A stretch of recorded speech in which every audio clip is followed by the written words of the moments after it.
Hello, Fellow-litas. Pardon me if I don't look at the camera because I am actually on my way to Ursa Major, which is a bit of an undertaking at the moment. Anyway, yeah, I'm in my new car. Thank you so much to everybody who supported my closet cleaning so I could afford this. If you want to see a video about that, you can leave a comment and maybe I'll get around to that eventually. When I was getting ready, it looked like the traffic into San Francisco was only going to be about 45 minutes, and now it's over an hour because San Francisco traffic is the worst. So I'm currently trying to get off of the freeway so I can get onto a different freeway, which will hopefully be faster, but I don't have a ton of hope. I'm probably going to get to the con pretty late. This is Saturday, so it's the big shopping day, and I can't stay too long, so I'm extra bummed that this is going to take so much time because I gotta go to my mother-in-law's 70th birthday party, which is going to be pretty awesome actually. A lot of dancing, really good food.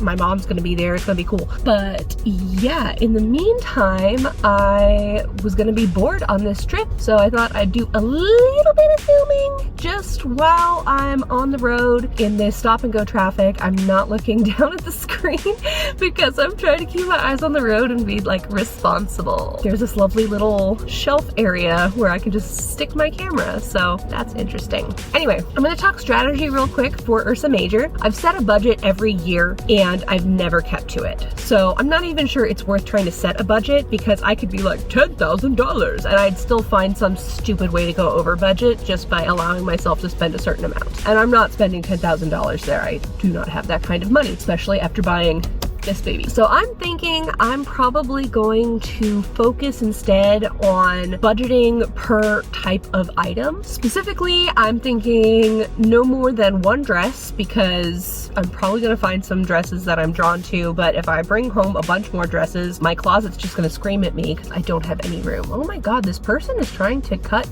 into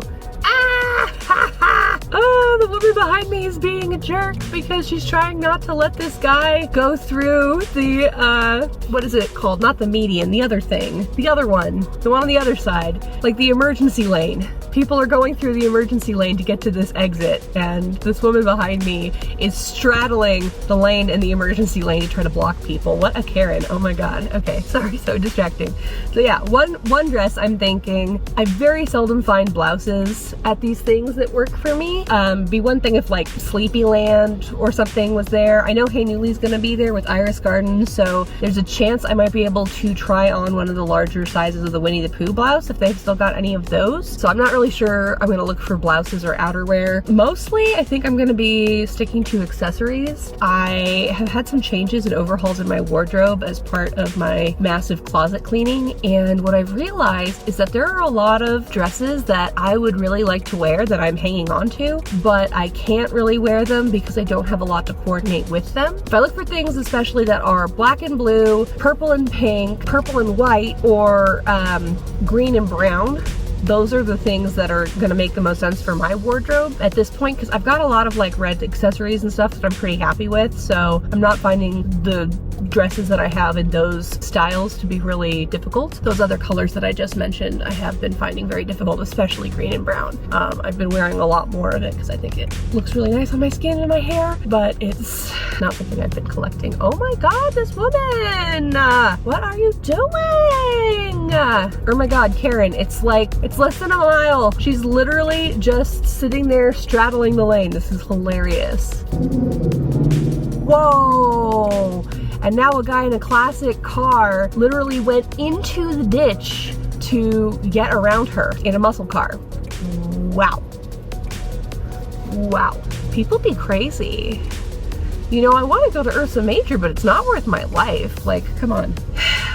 Anyway, another thing is that I got a last minute acceptance into the swap meet, which is tomorrow. So I'm hoping to make some money, replete my savings, because even though I've got the car, my gas tank is empty, if you will. I'm gonna be selling a lot of my dresses that I did not sell in time to buy this, but still have on the chopping block. I've got some blouses and things that I've been trying to sell online that haven't really been moving for me, that maybe somebody who sees them in person will just fall in love with a little bit, and a ton of irregular choice shoes, which I can't really list on Lace Market because technically they are off-brand and there's a limit to the number of off-brand things I can list, but my irregular choice collection is a giant problem. I need to call the fold a little bit there. Another thing I'm doing, which I'm really excited about, I am going to be meeting up with my neighbor who I have actually styled in Lolita for this event. Her daughter's a Lolita, and I'm really, really excited to see her. When I asked her what kind of stuff she wanted to wear, she said, "Not sweet, that's my daughter's area." So I stuck to classic and Gothic pieces for her. But we did a whole little fashion show try on hangout. It was really, really fun. I think her daughter's pretty excited also. So yeah, it's gonna be fun to hang out with her for her first ever Lolita adventure. Almost at my exit, so I'm going to bid you adieu for now.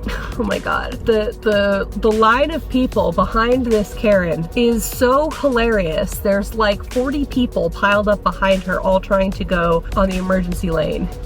And none of them can because she is blocking them. What an icon, what a hero. But it's like 0.15 miles to the exit, so we're just gonna hang in there. And then I guess we'll take the Golden Gate Bridge. All right, wish me luck that I don't wanna run my car into a ditch over this traffic situation.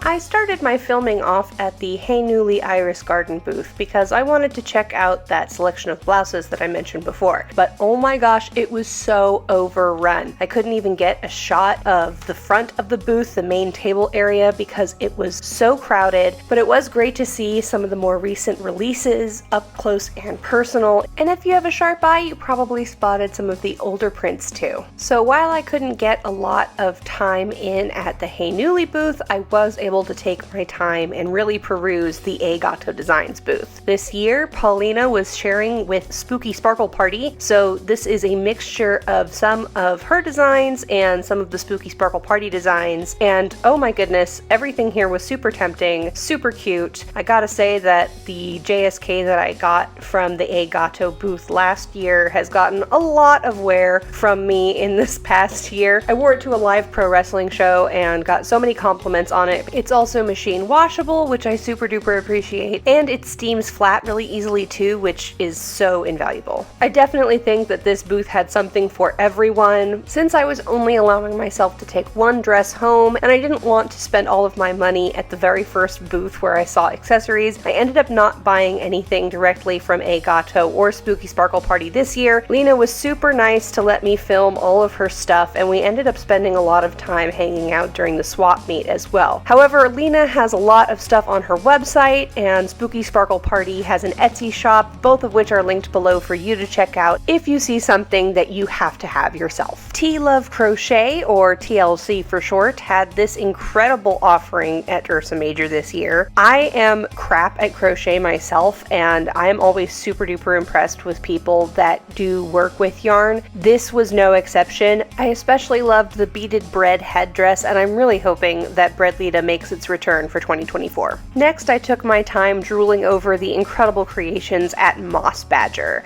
which, as many of you know, is one of my very favorite indie brands of all time. If this dress that I'm holding right now had been in my size, it would have come home with me. It is so stunning, and I cannot believe I missed out on this when it was released. Like, what? Look at this. It's so me. Cats and dogs, give me, give me, give me. But there were lots and lots of beautiful cat prints, classic designs, and other sophisticated dresses here that Jordana had brought from home. I cannot tell you how many I was tempted by. I'm probably going to have a little bit of a love fest with Jordana at the end of this video in the outro. It's really cool that we got to spend a little bit more time together. I got to know her as a person as well as her designs. After being a fan of this brand for so long, it was cool to know that they're a fan of my channel as well. And look at the genius. I mean, what is this? Upholstery teddy bear fabric? I was extremely close to picking up the denim blue one. There's the genius designer herself. Anyway, I ended up spending my first bit of money at this booth because these rosettes were just to die for. Moss Badger is known for their rosettes, even more perhaps than they are for their prints. But, I mean, look at them. That's pretty understandable. What they are not very well known for are their earrings, which I think is a mistake, especially after I was gifted a pair to match the two different cat rosettes that I bought at this table. Here's the exact moment I decided to take out my wallet and bring this home with me. We also had a lot of remote vendors this year, which were congregated here, managed by the Black Ribbon and Lolita Collective booth. These were pretty much the coolest thing to see because a lot of these brands I had never actually seen in person, so getting to see the workmanship, the amazing details, the crispness of these prints, and the structure of these garments in person was a real treat. I wish more of it had been on the plus end of plus size. Sadly for me, with my bust now exceeding 120 centimeters, most of these were not going to fit me, but that was a-okay. I hope that the people that brought these items home are going to enjoy them a ton. Some noteworthy brands that were on this rack include Eat Me, Ink Me, who I have had pieces from before, however they were only accessories, so seeing the dresses in person was different for me. And Summer Tales Boutique, never caught any of their releases while my size was still in stock, but I love their neo old school vibes. I have to admit that this vinyl bustier, if I had any idea where to wear this or how to style it, that would have come home with me for sure. I think it's going to be my New Year's resolution to bring back Cyber Lolita, though I'm not sure what exactly that will look like. I definitely want to try that for myself. This is totally that vibe. There was also the Violette Fane casual brand, Madame Chocolat, which I hope I'm not butchering in pronunciation too terribly. And then the further in we got to see a lot more of the Black Ribbon's creations in person. Now, I think I've mentioned the Black Ribbon several times on this channel. They have made some of my very favorite casual pieces. I am a huge fan of their cutsews. I am a huge fan of their Darcy linen blouses. I am a huge fan of their skirts and their plentiful, practical pockets. Of all of the indie brands that I own, the Black Ribbon gets worn out of the house by me the most because of the construction, the quality of the fabrics. I really can't recommend them enough. The table area housed the accessories, and these were super cool to see in person as well. They're about as eclectic and varied as J Fashion is itself. Some of these pieces were hand beaded. This is a magic seashell brooch. Just some incredible workmanship there. So many bows, headdresses, fluffy hats and necklaces. So many pieces from a brand called Raspberry Masochist. At least I think that's how it's pronounced. Check out these unbelievably crazy creative looking collars. Sadly for me, my neck was way too thick for any of them, but oh well. Lastly, we come to the corner where the socks are, and what is this? Look at these melon pan penguins. Oh my goodness. Oh, how I regret not adopting one of these for myself. Designer and owner of the Black Ribbon, Haley, was super helpful, providing an actual melon pan as a point of comparison. And I don't even know what these little cat creature tchotchkes are, but I just think he's neat. That's my Marge Simpson impression. Anyway, the pieces here were so unique and so cool. There were lots of little things that I wish I had spent more time perusing. I ended up going back to the Black Ribbon website to buy one of those little coffin-shaped jewelry holders because I kept thinking about them, and when I saw them online, I was really excited to have another opportunity. Though many of these other items are definitely going to live rent-free in my mind with the regrets of not buying them when I saw them. The next booth I visited was for Enchanted Dreamwear Couture, which had some incredible cat prints in some more classic styles in a whole bunch of different sizes and colors. I have to say that of all of the dresses that I was looking at and did not end up buying, one of these dresses with witches and cats on the print was the one that keeps haunting me. I also should mention that one unique thing about this convention as an opportunity was that there was a dressing room, and most of the brands would allow you to try on the dresses before you bought them.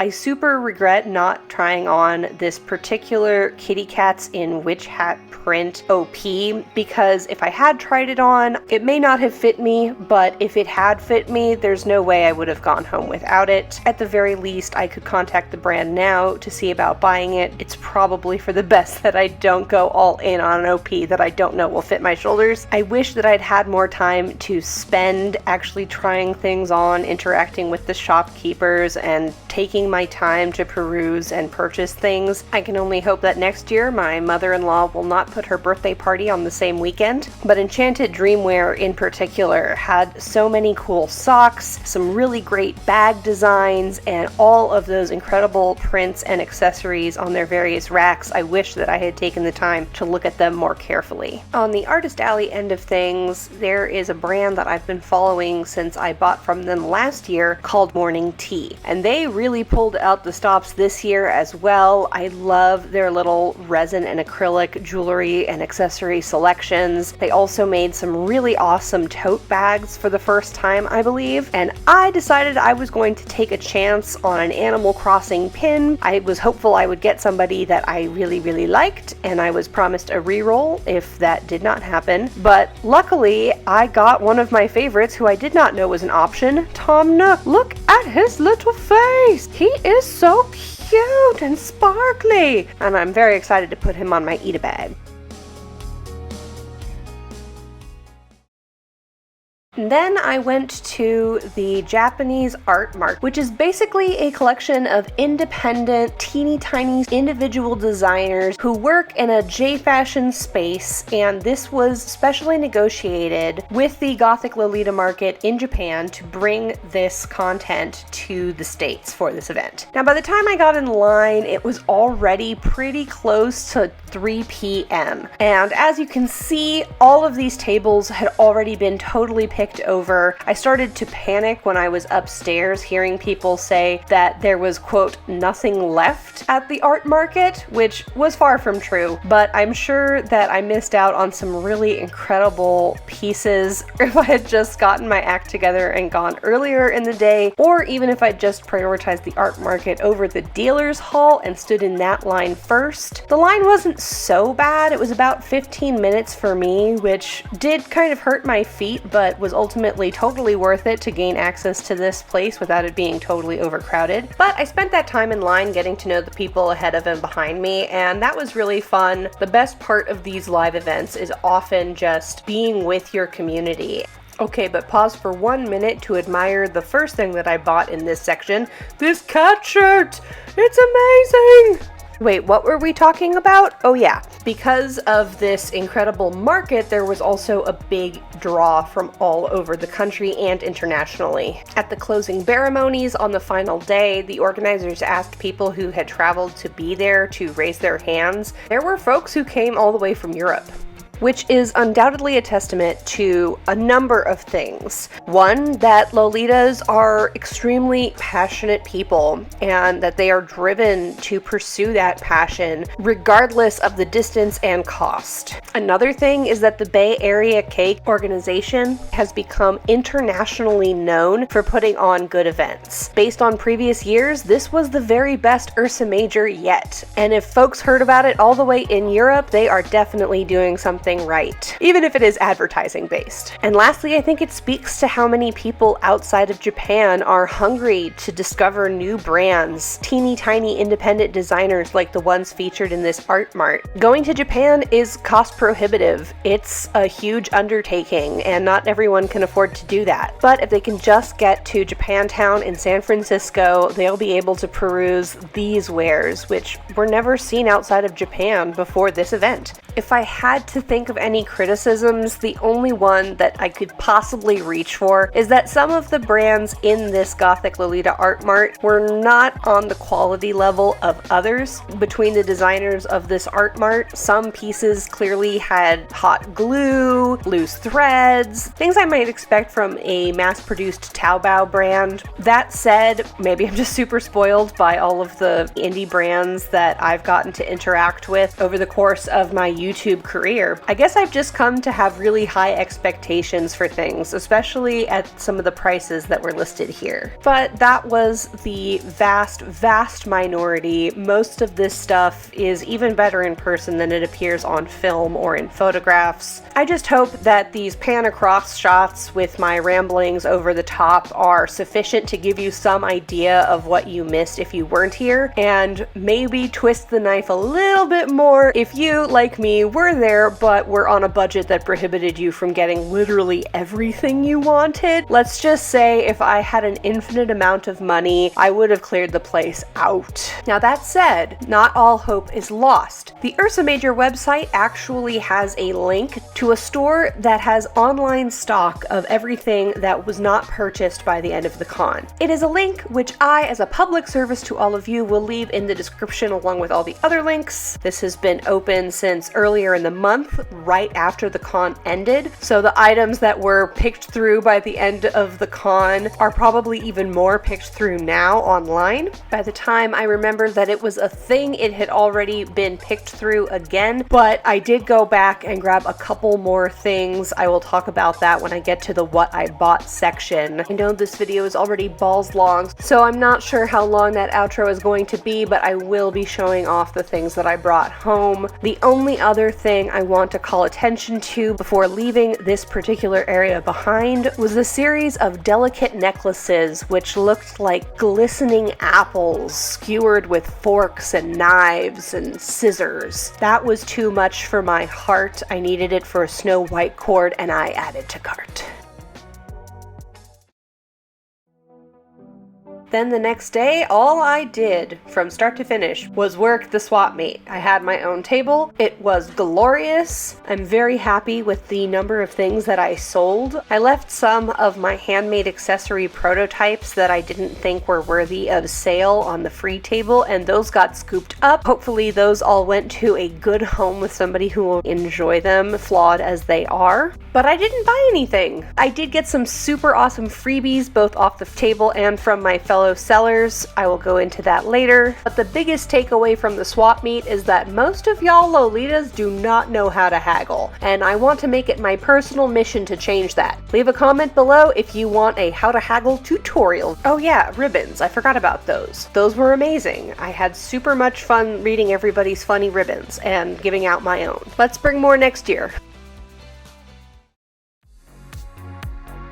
Alright, time for the official Roundup recap. So before I go into my final thoughts, time to address the elephant in the room, which is I don't have any cord footage in this video, like, at all. It was not intended, but it is acceptable because I did get photos that my spouse took of me on the first day that I went in full cord, and realizing that I had no photos of myself after wrapping up at swap meet, I tried to take some selfies in the bathroom super awkwardly and ended up running into one of the Lolitas that I got to know the best and spent the most time with at the con. Shout out to Molly for grabbing these photos in that bathroom, and then later for introducing me to Lisa and for going out to dinner with me. Y'all are so cool. I really hope we stay in touch. I also got a couple of selfies with my neighbors, Shannon and Bridget. They looked amazing both days, and I wish I'd documented their cords on day one. Given that this year's con actually fell on Hanukkah, I wanted to wear something like this. I think of this as pretty Hanukkah cordy. This is the Starlight of Serenity short sleeve OP by Hey Newly. It's classic, but I'm only just starting to collect stuff in dark blue again after selling most of it back when I thought I was switching from classic to sweet. So we're back on that train,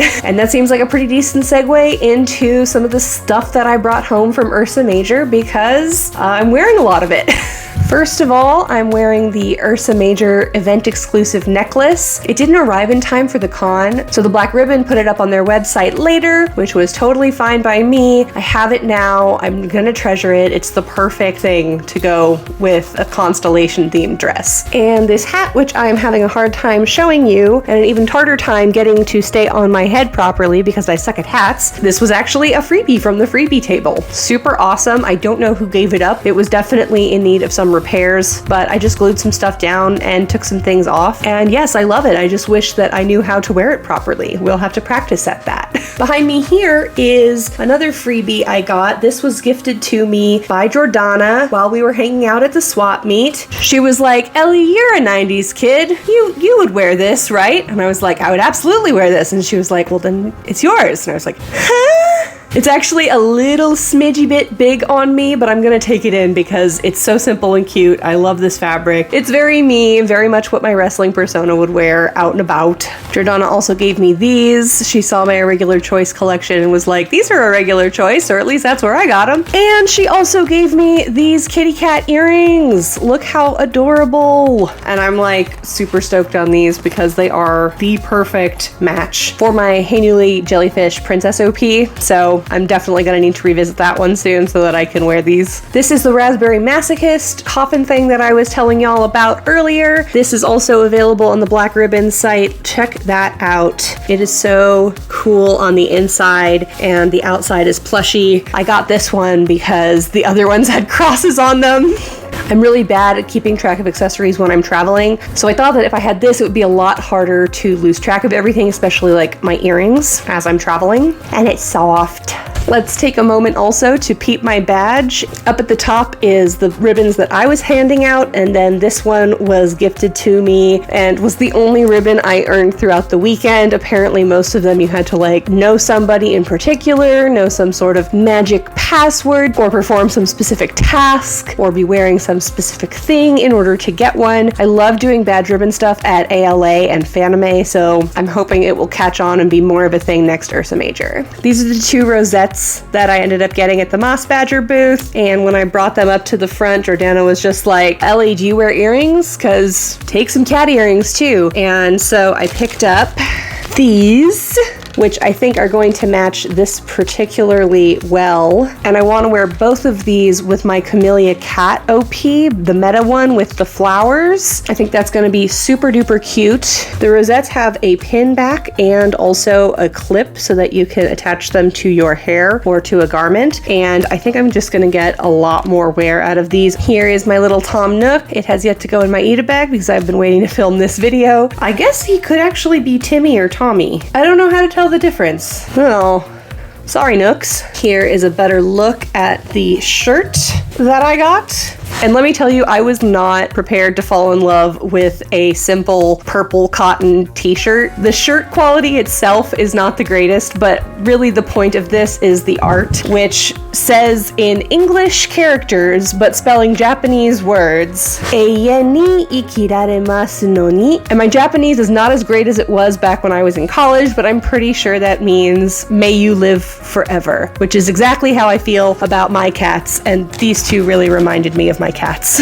And lastly, here is the apple necklace that I bought. I was considering getting one with a fork, but they're all a little tiny bit individually different, and I just really liked the look of this apple, especially the way that the drips are forming at the bottom of it. I just thought was so beautiful and subtle. And for those of you who like this, as of when I last checked, there are still plenty more of these on the website. And over here, I'm gonna just stick some stock photos of the stuff that I bought on the website and go through it really quick based on the spreadsheet entries that I have for them. I got two hair clips by Marble Party. One is a floral hair clip with a wing in the brown colorway, and the other is a heart lace hair clip in light blue. The flower one really reminded me of Cardcaptor Sakura, and the heart one really reminded me of Cure White, who's one of my favorite Precure characters. Seeing them, especially removed from an entire table full of them, I was super drawn to them, so I bought them. I also bought this rose ribbon headdress in the black and blue colorway by Logic. This is exactly what I meant when I said that I wanted to get more black and blue items. It's this color combo that I was looking for because a lot of my classic stuff is also kind of gothic leaning and involves black, and it's this vibrant bright blue that I'm really looking forward to coordinating. I got this triple star Valletta from Rue Frill. This honestly looks like something I would make for myself, so I am buying this in part to like get a closer look at all the materials and stuff, does seem to be layers of resin and deco cream, which are my two favorite accessory making mediums. Gotta support somebody whose aesthetic and crafting style is exactly like my own, right? I got this mauve pink colorway strawberry necklace from Pink Marple. I spent a lot of time looking at these in person the day of and could not decide between them. And then I went back home, looked at my wardrobe and realized this is the one I would have wanted. So when it was in stock online, I just had to go through with it. I had to get it. And last, but certainly not least, expensive thing I bought is this heart-shaped tote bag and headdress set. I think the name of this brand is Koe Nobita. It looks like most of their stock is like rich velvety headwear sort of things, like bonnets and caps and stuff. I really loved this candy bag. It's so like fairy K deco wonderful, and I can't wait to wear this shopping and look otherwise completely normal. That's the vibe I think I'm going for. So yeah, I guess the long and the short version, the TLDW, if you will, is that this was a great event. I had a lot of fun. I spent just the right amount of money, and I met some really wonderful people. If you are one of those people who have checked me out because I gave you a ribbon, or if you are one of those people who recognized me and stopped me to say hello, you are so awesome. I'm so glad you're here. Thank you for making it all the way through this very atypical for me video. I had to say goodbye and hello to a lot of you very quickly because I was so pressed for time, but I so appreciate everybody who took the time to talk to me. I'm really starting to feel like I can safely dip my toes back into comm events more and more. The bad experiences that I used to have at comms are definitely not the norm anymore. I met so many lovely, wonderful people, and my anxiety brain was sitting there saying, stop talking about yourself, stop talking about your wardrobe, you're just bragging, nobody cares, you're annoying, nobody wants to hang out with you. But when I was having those conversations, the people who were listening to me and talking to me right then were the people that I think I got closest to and have stayed in the best touch with. So screw you, brain! I'm popular and people like me! There's probably going to be some more Bay Area K held events in the area soon, and I do hope that you'll follow me on all of my various social medias, which I'm going to link in the description, because I'm going to do my best to signal boost events like this from now on, assuming I get to hear about them. So if you hear about an event, especially if it's in the Bay Area in California, or even more just like on the West Coast in the United States, please let me know. I would love to do more stuff like this. Speaking of which, I have flyers for 2 different J Fashion events, which I picked up at the back table during the closing ceremonies. These are 2 really exciting sounding upcoming events. The first one is a Rosé Ferré event called La Vie en Rosé, I think. That one's going to be in Denver, Colorado in September of next year. This year? When does this video go out? September of 2024. I'm thinking I'm going to try to hit this up. I know it's out of state, but Denver's not that far. I have my battleship. I can just drive there. Maybe I'll get a wrestling booking that'll help me pay for a hotel room there. I don't know, but this is going to be super cool. Definitely want to check this out. And the other one is a lot further out. This one is going to be at the Palmer House in Chicago, Illinois in March of 2025. This art, by the way, so good. I'm definitely putting this in my Lolita postcard picture frame later. Hopefully I will see y'all at one of those events. I hope you liked this. It was a lot of work to finally edit and hack this thing together, but I hope it was worth it. Please give this video a thumbs up or a thumbs down if you want to be a hater, and make sure that if you are not already, you subscribe to my YouTube channel. I put out new content as often as I possibly can, and in the new year it's going to be changing a little bit, but I could really use your love and support more than ever now as I relaunch my wrestling career. Alright, I gotta stop filming and start editing if I have any hope of getting this out before the end of the year. My name is LED. I am a 6 foot tall, plus size, and swole Lolita fashion enthusiast and pro wrestler. Thank you so much for joining me in this YouTube video, and I hope to see you at a meetup or online or just in my next video, whatever. You know where to find me. And for now, I bid you adieu.